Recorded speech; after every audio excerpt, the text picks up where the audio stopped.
Friends, we will be talking about the details of social identity. There are two concepts in this. One is identity, the other one is social.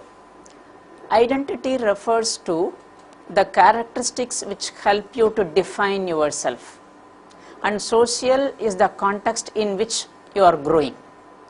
And you are able to define yourself, only then you will establish an identity of your own, though you are a part of the larger culture. And it is in this aspect the concept of self is the central aspect in an individual's personality. It is the integrating factor in one's personality. So when you say integrating, one's perception, learning, attitudes, values, etc. center around this particular self. That is why it is said that the integrity of the self is an important factor, and when the self disintegrates, the personality disintegrates. And as the individual interacts with the environment, that is with others, with the physical objects, etc., the individual gains knowledge about oneself. So in the present lesson, we will be talking about certain important divisions, aspects of the self. One is the cognitive aspect of the self, what is known as the self concept. The other one is the affective component of the self, what is called as the self-esteem. Then there are certain additional self-functioning also in which psychologists are interested. They are self-focusing, then self-monitoring, and then self-efficacy. Then at the end, we will be talking about an important aspect of social identity, what is called as gender identity. Now coming to the first concept, the self concept. This refers to the sum of an individual's beliefs about one's own self. In other words, it is the attitude or impression of one's own self.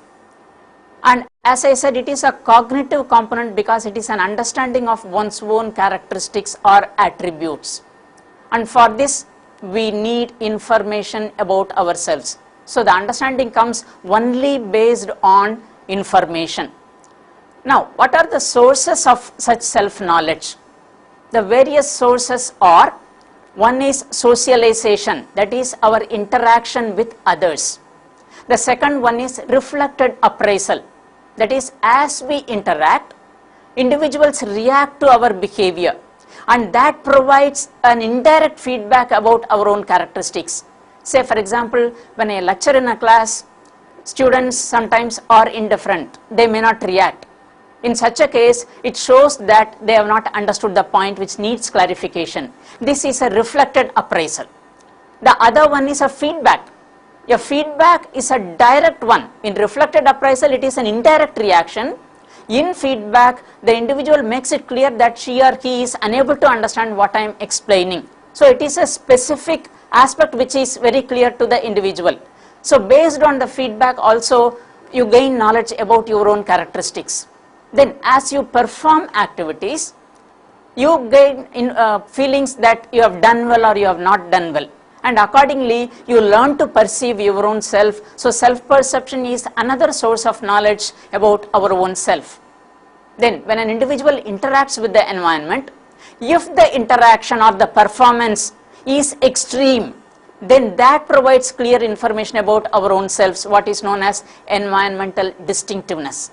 Say for example, when a student performs in the classroom, if he gets first rank always, or when a student participates in a competition, when he gets the first prize in most of the situations, etc., then that gives him the information that he is superior to many other people in that aspect. So environmental distinctiveness also provides us information about our characteristics.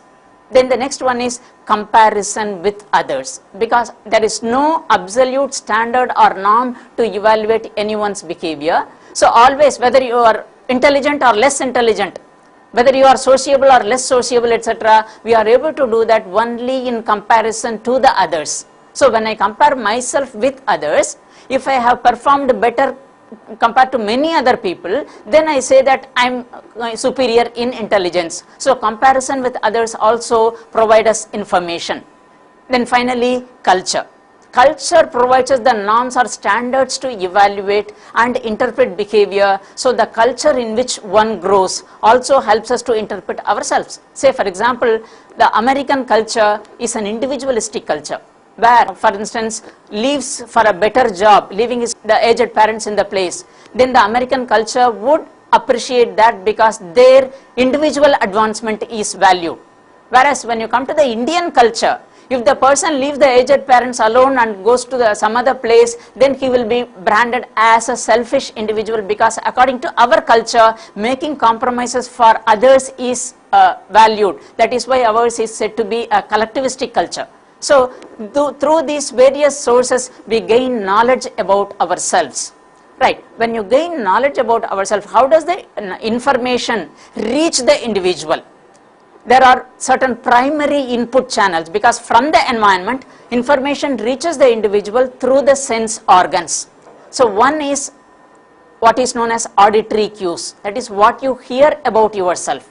Like hearing one's name is a pleasurable thing for an individual. So that is why when some important persons call us by name, or when parents call the child by name again and again, the child enjoys that, because it conveys the feeling that, well, I am a likable individual. Whereas if the other significant people, maybe the parents, maybe the teachers, etc., keep scolding the child, humiliating the child, that leads to negative information in the child, which will again affect the growing self-concept in the individual. The second one is bodily sensation cues.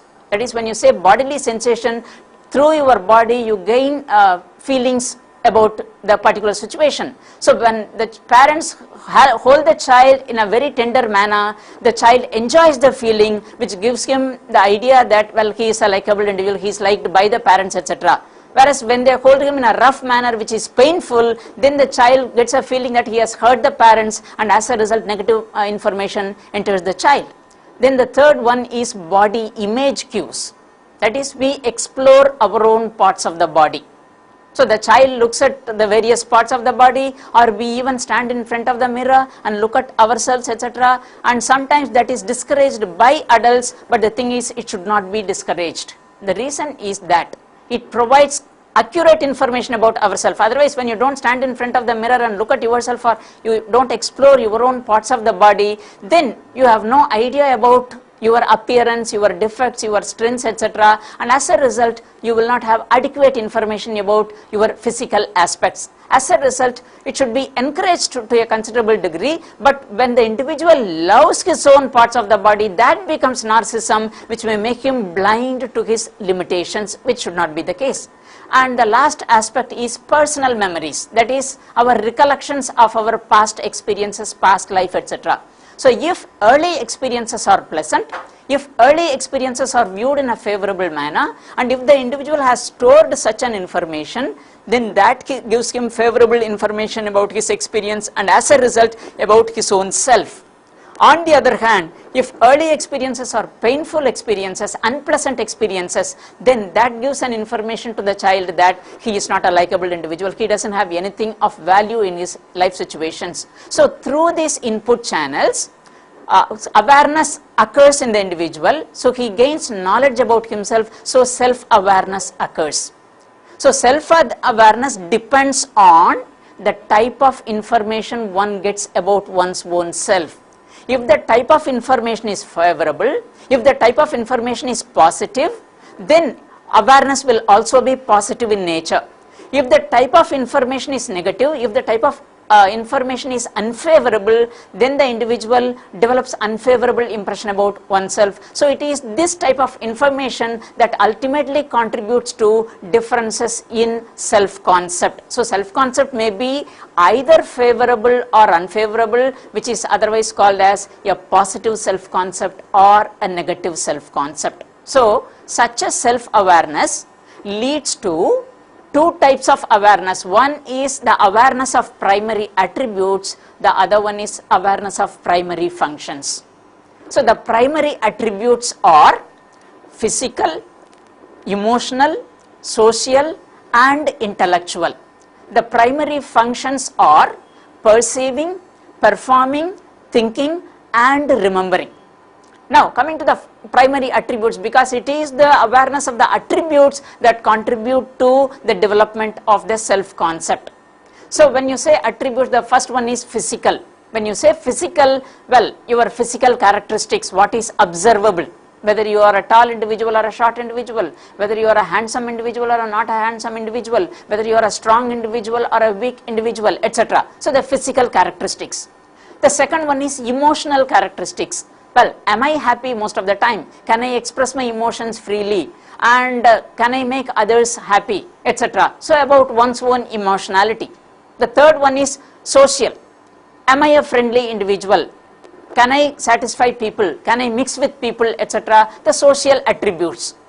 And the next one is intellectual attributes, that is one's own capacity. Can I do this? Can I do that? Do I have the potential to do that, etc.?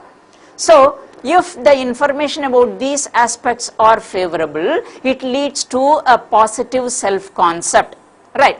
The question may be, now, what makes self-concept either favorable or unfavorable? As I mentioned earlier, it depends on the nature of information. And the nature of information comes from other significant people. When you say other significant people, the parents, the siblings, the friends, the teachers, etc. So these people play a significant role in the development of a self-concept in an individual. That is why it is said that the parents, the teachers should always be positive and supportive in their comments. But in our culture, what we do is, we are critical in nature. The intention is to motivate the child. The intention is to help the child to grow better. But what happens is, the words convey a different thing. So when we are critical in nature, that gives a negative information to the child, and ultimately the child tends to believe that he is a person with low characteristics, and so it leads to a negative self-concept in the individual. So the parents and the teachers play an important role in the development of self-concept in an individual. And the other aspect is the primary functions. What do you mean by primary functions? Primary functions refer to the activities that can be performed by the individual. As I said, the primary functions are, one is perceiving. When you say perceiving, whether you are able to understand the external environment in a proper manner, accurately, because sometimes there can be distorted perception also. And the other one is performing. So when you perform, what happens is, do you perform to your maximum level? For instance, when you do a job, you work for about 10 hours a day. And that means you are capable of working for 10 hours a day. And do you do that every day? If you do only for a couple of hours each day, that means you are not performing to a maximum level. So as a result, we have to perform to the most efficient manner. And the third aspect is remembering. So when you say remembering, storing information, what type of information do you store? You store relevant information, may be positive as well as negative, because both are to be stored. Sometimes people try to forget past unpleasant experiences. That should not be the case, because only when you remember both of them, you will be able to benefit from both of those aspects. As a result, these lead to the self-esteem or the feelings about one's own self. So self-esteem is the positive or negative evaluation of one's own self. Self-concept is the understanding of one's own self, which is cognitive in nature. It is purely the understanding, no feelings involved, no evaluation involved.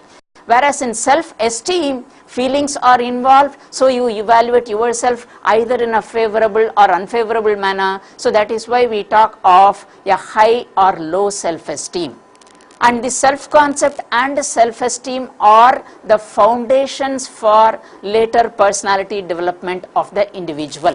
That is why in any discussion on personality, we start with self-concept and self-esteem, because that lays the foundation, and ultimately it is possible to infer these from the behavior of an individual. So a person with a high self-esteem seeks challenges, looks for unfamiliar situations, and he faces problems and makes decisions, solves problems, and seeks pleasant, meaningful relationships. Whereas a person with low self-esteem is afraid of unfamiliar situations. The individual is threatened by problem situations, so he withdraws from problem situations, and as a result that affects the personality of the individual. In short, based on the nature of the self-esteem, the individual either looks at the life situation as an opportunity or looks at it as a problem. When you look at it as an opportunity, you make use of that and you grow. When you see it as a problem, you withdraw from that, and as a result, the personality development gets affected in the individual. When I said the individual seeks unfamiliar situations, it is only in unfamiliar situations that you learn better. Say for example, when we lecture in the class, we have about 5 or 10 or 20 years experience. So as a result, that becomes a routine activity. But when you have to talk in front of a camera like this, if we are not experienced in that, then that causes certain inhibitions, anxiety, etc. And as a result, we lack the experience as well as the skill. In which case, if I am afraid of that and avoid this type of a situation, I am never going to develop this skill in me. As a result, when I stand in front of the camera, practice and look at it later on and see what are all the inadequacies in that, next time I am motivated to improve. As a result, I learn more, so my personality gets strengthened with new competencies, new skills, etc. So it is in that sense, from unfamiliar situations, we learn more, not from familiar situations. So I give you a small clue here. If you feel uncomfortable doing a particular task, I would suggest that you should do that, because you feel uncomfortable because you lack the competence in that. And only when you perform, you will develop the competence, otherwise you will not develop the competence. So as a result, seek unfamiliar situations. If you are comfortable only with familiar situations, you feel comfortable because you have already developed the competence, which means you are not going to learn anything new. So if you feel comfortable doing a thing, you need not do that, you need not bother doing that, because you have already developed the competence. The same way, facing problems and making decisions. See, problem should be seen as an opportunity. So only then you will be able to learn from that. So when there is a problem, you know the goal, but you do not know the means to the goal. That is where you will have to plan, you must make use of the resources, etc. Then you think of the problem and then generate the various alternatives, see what are all the alternatives available, then see the merits and demerits of the alternative and choose the alternative with more merits than demerits, which means you are making a decision. And when you talk of decision making, we think that it is an exclusively the activity of a manager or an executive. That is not the case. Every one of us is a decision maker. Right from the morning you get up till you go to bed in the evening, you make umpteen number of decisions, which may be simple, which may be major. Say for example, when you open your eyes, you have to make a decision whether to get up immediately or to lie down for some more time. Whether to brush your teeth and have your coffee, or have your coffee and then brush your teeth, you will have to make a decision. So that way we make umpteen number of decisions. So when you make decisions, what you do is, especially with regard to major aspects in life, then you commit some mistakes and then you try to evaluate where you went wrong, and next time you are going to make a better decision, so that way you are developing decision making skills in you.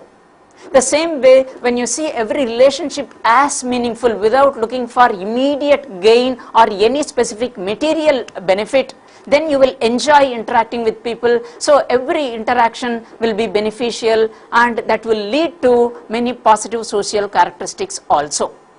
On the other hand, as I said, if you avoid making decisions, then you are not going to be a good decision maker in future, and you will be relying on somebody else for everything, and ultimately you experience conflict, anxiety, etc., and you do not know how to go about that, and you tend to blame others when something go wrong. And as a result, it is essential to have a high self-esteem for an effective performance. Now, coming to the practical side of this self-esteem, self-concept, etc., we provide help to individuals. Say for instance, for physically challenged, the Social Welfare Department of the government and other NGOs come out with so many programs, and their intention is to help them. Yes, we give them material things to them so that they will be able to make use of them, say for example like a sewing machine. But what happens here is, we don't see whether they benefit from that till the end of their life. Sometimes they sell the machine and spend the money and they remain disadvantaged throughout. So here, unless we provide them the psychological help, they will not be able to benefit from such types of assistance. So as a result, what we need to do is, before giving the assistance, we must see their self-esteem. If they have low self-esteem, we must help them to build up and develop the self-esteem, a high self-esteem. How can it be done? Say for example, they may be asked to stitch under the supervision of somebody. So when a supervisor helps them how to cut the cloth, then the motivation comes up, yes, I am capable of doing that. Then they stitch under the supervision of somebody. Then they are able to, the motivation further comes up, saying that, well, I have stitched a dress, so next time I must do it better. And ultimately, when they are able to completely stitch a dress, then they develop the feeling that, yes, I can do something useful. And at that time, when you provide them the assistance, naturally they will benefit from that, and they will not remain disadvantaged hereafter. So that way, they need to be provided with psychological help for a better development, without giving only the material help to such of those individuals. So this is with regard to the self-concept and self-esteem. Now, we will see certain additional aspects of self-functioning. One is self-focusing. Self-focusing refers to paying attention to your own self as if you are attending to certain other objects in the environment. So here you are looking at your own internal feelings, how you experience now, etc. And a moderate level of self-focusing can help in an insight about one's own self. But too much of self-focusing affects the performance of the individual. For instance, when I stand in front of the camera here, if I feel that I am standing in front of the camera and will I be doing well, etc., if I think of those aspects, then my flow of lecture will be affected. On the other hand, if I focus only on the environmental aspect, the contents of my lecture, etc., then I am not diverted. So too much of self-focusing can affect the performance of the individual. For instance, you are writing your examination. When you write your examination, when there is nobody standing right in front of you, you are not much bothered. But when the teacher who taught you the subject stands in front of you and looks at your paper, then beyond that you are unable to proceed, even though you have prepared well for the examination. The reason is, you develop a feeling that I am committing mistakes and my teacher will point out the mistakes, and as a result you feel bad, etc. And as a result you are unable to proceed with your examination. So too much of self-focusing can affect the performance of the individual, because you are cut off from the external world. And that is what is happening in what you call as depression. Because in depression, the individual experiences some problem, but keeps on looking within himself without looking at the external environment. For example, a person who has lost the job. One person takes to alcohol while another person finds another job. Why is the difference? The reason is that the person who takes to alcohol keeps on thinking that, yes, I have lost my job, I am a good for nothing person, and as a result life is doomed for me. And as a result, when he consumes alcohol, at least he gets a temporary relief. But the problem grows day by day, because he keeps on looking only at the problem but not a solution to the problem. Whereas the other person who finds a job is also depressed temporarily, but looks to the environment. What can I do next? Well, let me find an alternative job. And he finds a job and overcomes the depression.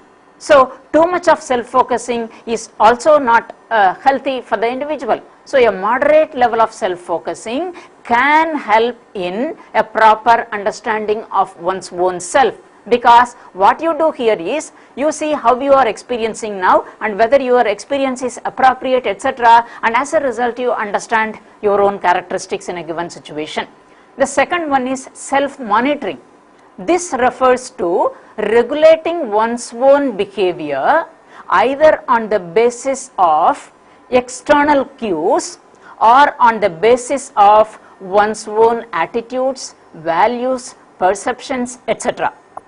The person, for example, a politician, usually looks to the environment for cues and accordingly modifies his speech, his actions, etc. So if a person acts in accordance with the external cues, she or he is said to be a high self-monitor. Whereas a person who acts only based on his perceptions, standards, values, etc., his behavior remains the same across various situations. That person is said to be a low self-monitor. And what happens here is, when there is a high self-monitor, he is sensitive to the external cues. and as a result he modifies accordingly. For instance, when a teacher teaches in the class, he would have prepared from the latest books and he will be giving the latest information to the students.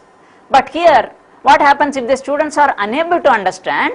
What the teacher does is go down to the level where the students know the subject matter, from that he develops. So he gets the cue from the students that they have not understood and accordingly modifies his teaching, and as a result he becomes an efficient teacher.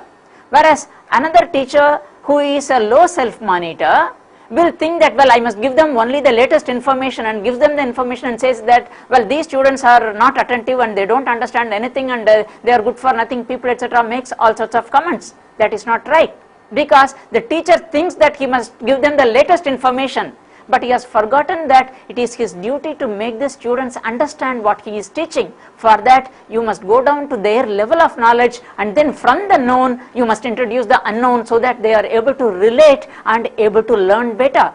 And it is in that sense high self-monitors are supposed to possess a variety of skills with them, and as a result they are able to adjust well with various life situations. The third one is self-efficacy.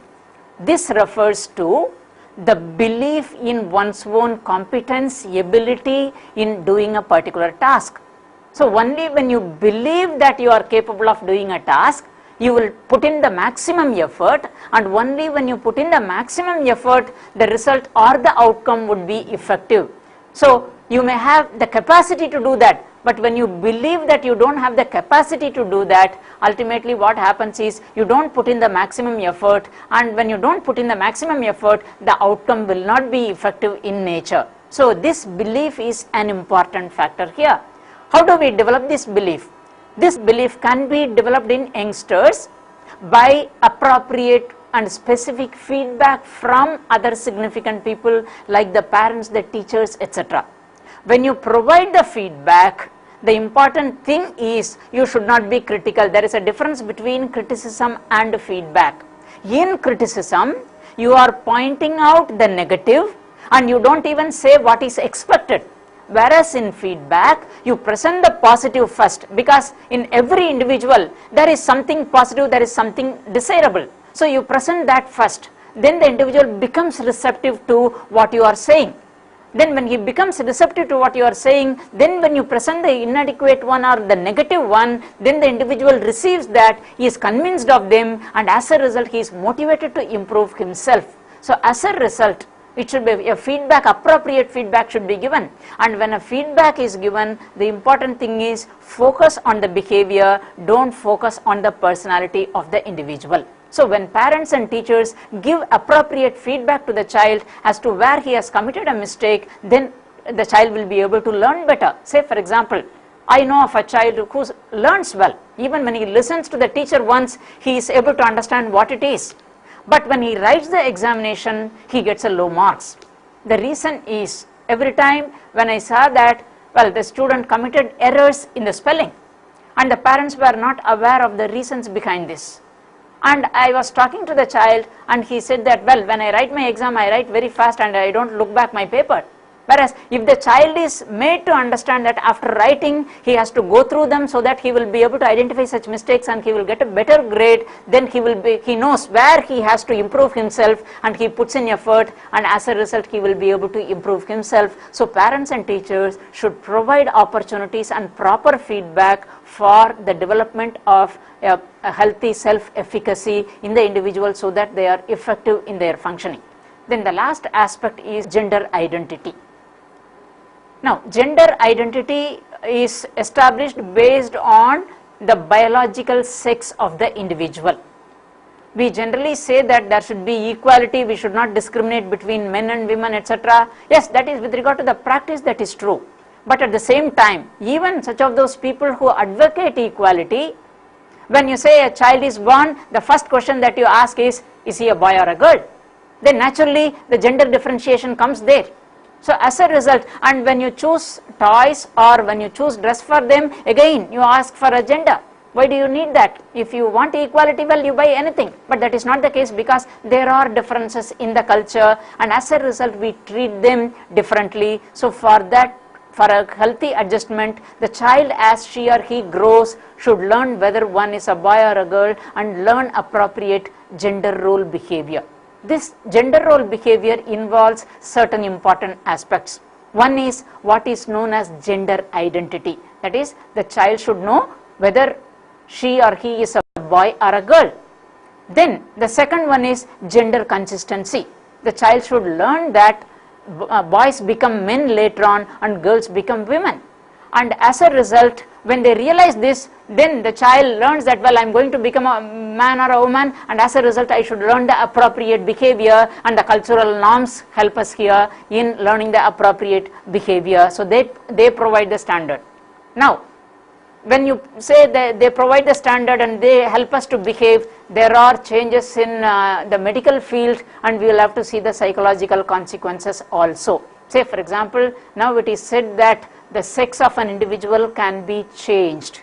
If that is the case, what would be the psychological consequences? We will have to look at that, because the larger picture has to be seen. Changing the sex alone is not enough, because later on the individual is likely to experience many serious problems. As a result, we must try to see the psychological consequences also. So it is in that aspect, the development of the self as the individual grows in the society in the larger context becomes important for a healthy development of an individual.